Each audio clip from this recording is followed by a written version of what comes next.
हिंदुस्तान की सबसे ऊंची इमारत भले ही दिल्ली में बनाने की योजना शुरू होने वाली हो, लेकिन दुनिया के कई ऐसे देश हैं जो इस लिस्ट में अब तक बहुत आगे निकल चुके हैं। दुबई, हांगकांग और मलेशिया जैसे देश गगनचुंबी इमारतों को पहले से ही अपने यहां पर बना चुके हैं।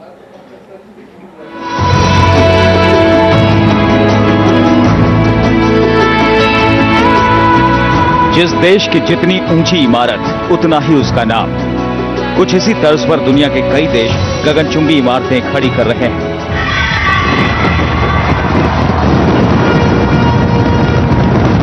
दुनिया की सबसे ऊंची इमारतों की लिस्ट में सबसे ऊपर दुबई की बुर्ज खलीफा है। आसमान की ऊंचाई को छूने वाले बुर्ज खलीफा की ऊंचाई 828 मीटर है। इस इमारत में 163 फ्लोर हैं। रेजिडेंशियल फ्लैट्स के साथ साथ कमर्शियल ऑफिस समेत तमाम सुविधाएं भी इस इमारत में मौजूद हैं। खास बात यह है कि इस बिल्डिंग पर भूकंप या खराब मौसम का असर नहीं पड़ता। 2010 में बनी इस इमारत का दीदार करने दूर दूर से लोग पहुंचते हैं। बुर्ज खलीफा ने जिस इमारत को ऊंचाई के लिहाज से पीछे छोड़ा वो थी ताइवान की ताइपेई इमारत। ताइपेई की इस इमारत में 101 फ्लोर है और ऊंचाई है करीब 508 मीटर। इस बिल्डिंग के 101 फ्लोर के साथ 5 फ्लोर अंडरग्राउंड है। इस इमारत को स्टील और कंक्रीट का नायाब नमूना कहा जा सकता है। खास बात यह कि ताइपेई को यूनिक शेप दिया गया है। इसे बैम्बू की तरह कई सेक्शन में बांटा गया है, जिससे यह बिल्डिंग विशाल होने के बावजूद फ्लेक्सिबल रहती है। इस बिल्डिंग को एनर्जी एफिशिएंट के हिसाब से डिजाइन किया गया है। यही वजह है कि ताइपेई को ग्रीन बिल्डिंग के नाम से भी जाना जाता है। शंघाई का वर्ल्ड फाइनेंशियल सेंटर ताइपेई से थोड़ा छोटा लेकिन बिजनेस के लिहाज से काफी अहम। इसे दुनिया की तीसरी गगनचुंबी इमारत के तौर पर पहचान मिली है। इस इमारत की ऊंचाई 500 मीटर है। हालांकि इसमें उतने ही फ्लोर हैं जितने ताइपेई की इमारत में। ये इमारत मल्टीपर्पस है। इस इमारत में होटल, ऑफिस, कॉन्फ्रेंस रूम और शॉपिंग मॉल जैसी सुविधाएं दी गई हैं।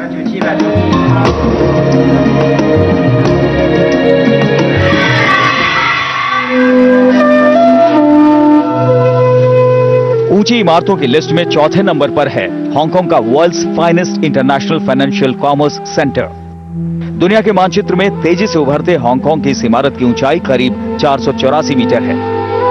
चीन के सबसे आधुनिक शहर हांगकांग में बनी इस बिल्डिंग में 108 फ्लोर हैं। इस बिल्डिंग को एमटीआर और सन हंकाई प्रॉपर्टी ने मिलकर तैयार किया, जिनके कंधे पर हांगकांग मेट्रो बनाने का जिम्मा था।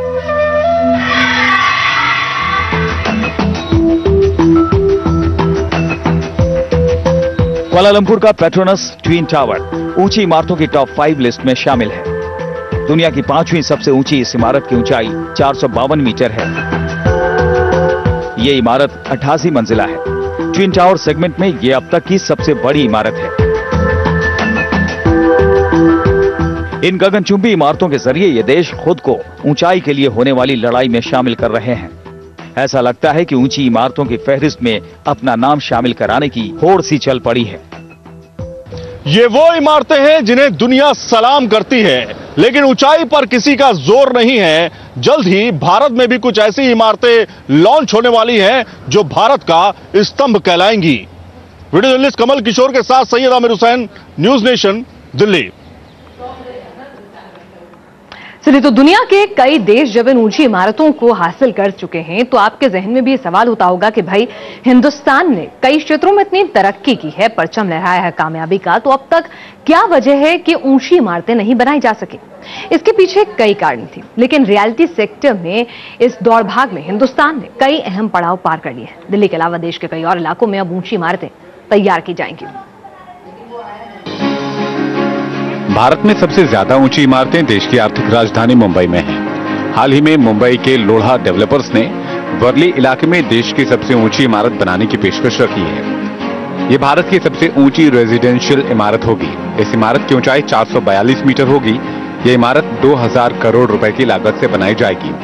इसके हर एक फ्लैट की कीमत 7.5 करोड़ से लेकर 50 करोड़ रुपए के बीच होगी। मुंबई के साथ दिल्ली में भी एनसीआर में कई प्राइवेट प्लेयर्स भी गगनचुंबी इमारत बनाने के लिए कमर कस चुके हैं। इसमें सुपरटेक ने अपने सबसे बड़े प्रोजेक्ट सुपरनोवा पर काम शुरू कर दिया है। यह इमारत करीब 80 मंजिला होगी, जिसकी लंबाई 300 मीटर होगी। दिल्ली के ही करीब नोएडा सेक्टर 150 में ब्रायर समूह भी अपनी सबसे ऊंची रेजिडेंशियल बिल्डिंग तैयार कर रहा है। इसकी ऊंचाई करीब 292 मीटर होगी। हालांकि भारत में गगनचुंबी इमारतें खड़ी करने के लिए तमाम दिक्कतें सामने आती हैं। मसलन इमारत को भूकंपरोधी और मजबूती से खड़ा करने की चुनौती। दरअसल आसमान से छूती इमारतों की लंबाई जितनी होगी उसी हिसाब से गहराई भी होनी चाहिए। आर्किटेक्ट को डिजाइन बनाते वक्त मिट्टी, उसकी गहराई और तेज हवाओं से सहने की क्षमताओं पर ध्यान देना जरूरी होता है। किस तरह की जमीन के जब हम कोई बिल्डिंग शुरू करते हैं तो सबसे पहले सॉइल की टेस्टिंग की जाती है। सॉइल टेस्टिंग करने से उसकी बेरिंग कैपेसिटी निकलती है, किस लेवल पर जाके क्या उसकी बेरिंग कैपेसिटी, क्या ताकत है झेलने की। उसी के अकॉर्डिंग स्ट्रक्चर का डिजाइन किया जाता है। कहीं पाइल फाउंडेशन आती है, कहीं राफ्ट फाउंडेशन आती है, कहीं पाइलिंग क्लम प्लस राफ्ट आती है। तो बहुत सारी टेक्नोलॉजी है, तो किस टेक्नोलॉजी को यूज करते हुए हम 100 से क्या 100, 125 कुछ भी बिल्डिंग, हाई राइज बिल्डिंग बनाई जा सकती है। कहीं टेक्नोलॉजी वाइज कहीं कोई दिक्कत नहीं है। इतना ही नहीं, गगनचुंबी इमारतें बनाने के लिए जरूरी है कि बिल्डिंग के हर फ्लोर को बराबर रखा जाए। बेसमेंट में 3 पिलर्स बनाए जाएं, जिससे आधार काफी मजबूत रहे और भूकंप आने पर बिल्डिंग पर असर ना हो। अब तो 1 किलोमीटर प्लस बन रहा है किंगडम टावर जो है। इसमें स्ट्रक्चरल डिजाइनिंग जो होती है वो कंप्यूटर एडेड स्ट्रक्चरल डिजाइनिंग बनती है, जिसके अंदर हर टाइप का अर्थक्वेक जो है उसको वो उसको फीड करके उसकी टोटल कैसे बिहेवियर आएगा, उसके साथ बिल्डिंग के ऊपर कैसे उसका इफेक्ट आएगा, तो वो सारा कुछ जो है वो एक तरीके का जो आप समझ लें कि उसको चेक कर लिया जाता है। तो उसके अकॉर्डिंगली ही डिजाइन जो होता है बिल्डिंग का वो बनाया जाता है। महानगरों की आबादी लगातार बढ़ रही है। बड़ी संख्या में लोग बड़े शहरों की ओर आ रहे हैं। ऐसे में जरूरत है ऐसे प्रोजेक्ट की जो दुनिया के मानचित्र पर देश का नाम रोशन करे, साथ ही समस्याओं से भी निजात दिला सके। Syed Aamir Hussain, news nation, Delhi.